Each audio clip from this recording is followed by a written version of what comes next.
None of us can tell what stage the Ukrainian conflict is in or how soon it'll end. Intelligence agencies and generals in the East or the West, they may have a hint, but everyone's in war propaganda mode. They won't say unless they have something to gain.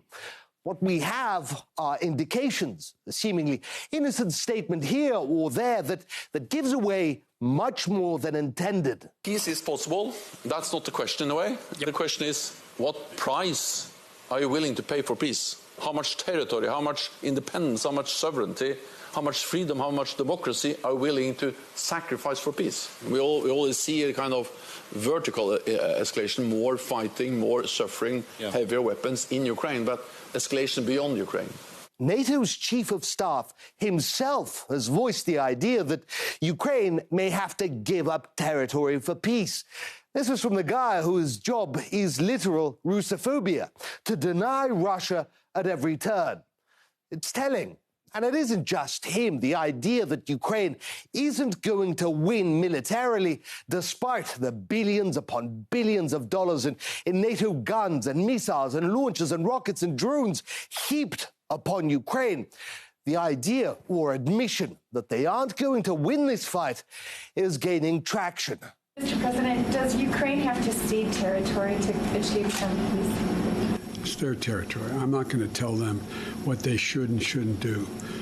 But it appears to me that at some point along the line, there's going to have to be a negotiated settlement here. We must not humiliate Russia so that the day the fighting stops, we can build a way out through diplomatic channels. All of this is in stark contrast to what we heard before from NATO leaders when they thought that the thousands of tons of arms that they're pumping into Ukraine would see Kiev victorious. It's, the sustained and coordinated support of the international community, led and facilitated by the United States, is a significant reason why Ukraine is able to stop Russia from taking over their country thus far.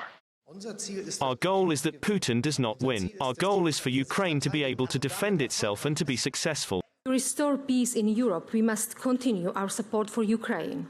So in its negotiation with Russia, it can decide on the nature of its relations with Moscow freely and not under the barrel of the gun. Mostly that was wishful thinking.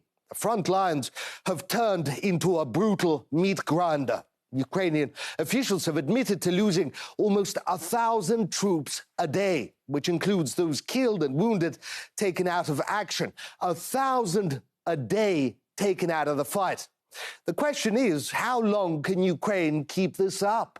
It's incredibly clear that Ukraine is not winning the war. Now, there's a huge military defeat, but also on the political front as well. The sanctions aren't having the impact that that they thought that they might have. So I think this is very important because, what other kind of leverage do they have? And the only leverage they have is to lean on Zelensky and say, listen, to bring about an end to the war and to bring about peace, you're going to have to concede some territory here. And I think really that's, this is the last card that they have up their sleeve to play.